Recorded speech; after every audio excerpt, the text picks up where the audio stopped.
zrod trolejbusovej siete a ženy za volantom.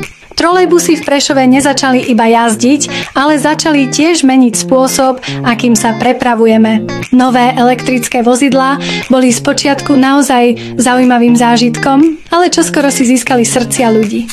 Tieto vozidlá prinášali do miestnych ulic tichý ekologický spôsob prepravy a čo je ešte zaujímavé, v roku 1974 sa na jednu z liniek dostala aj prvá vodička trolejbusu.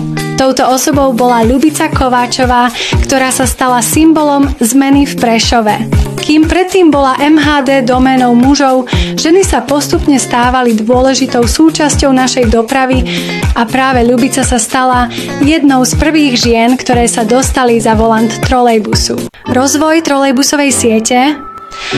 Postupne sa trolejbusová sieť v Prešove začala rozrastať, pričom pribudli ďalšie trate, ktoré spájali rôzne časti mesta.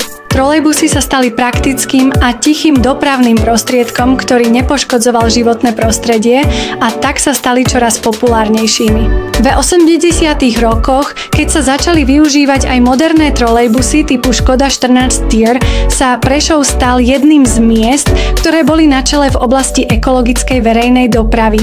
Tieto trolejbusy boli rýchle, spoľahlivé a vďaka ich vzhľadu sa stali symbolom doby.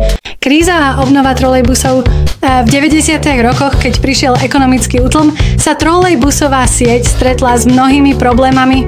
Niektoré trate boli uzavreté, iné neboli dostatočne modernizované. Napriek tomu sa však Prešov nikdy nevzdal svojej trolejbusovej histórie. Hoci sa hovorilo o zrušení týchto vozidiel, Prešovčania sa nedali. Po rokoch sa trolejbusy opäť dostali na ulicu s modernými elektrickými autobusmi a trolejbusmi, ktoré sa dnes môžu pochváliť ekologickými technológiami a šetrnosťou k životnému prostrediu. Vodiči a vodičky MHD.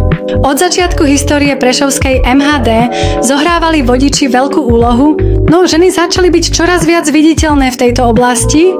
Po príchode trolejbusov sa medzi vodičmi objavovali aj ženy, ktoré sa stali neoddeliteľnou súčasťou prešovskej MHD. Prvá vodička trolejbusu, Ľubica Kováčová, ukázala, že ženy môžu v tejto technickej oblasti uspieť.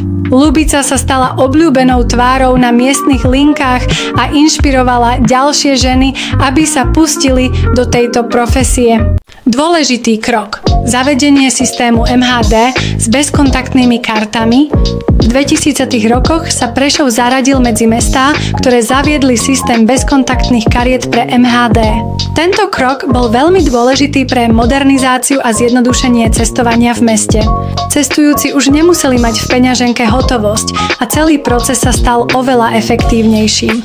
Tento systém priniesol množstvo výhod nielen pre cestujúcich, ale aj pre samotnú MHD, ktorá mohla lepšie sledovať počet cestujúcich a optimálne riadiť svoje trasy.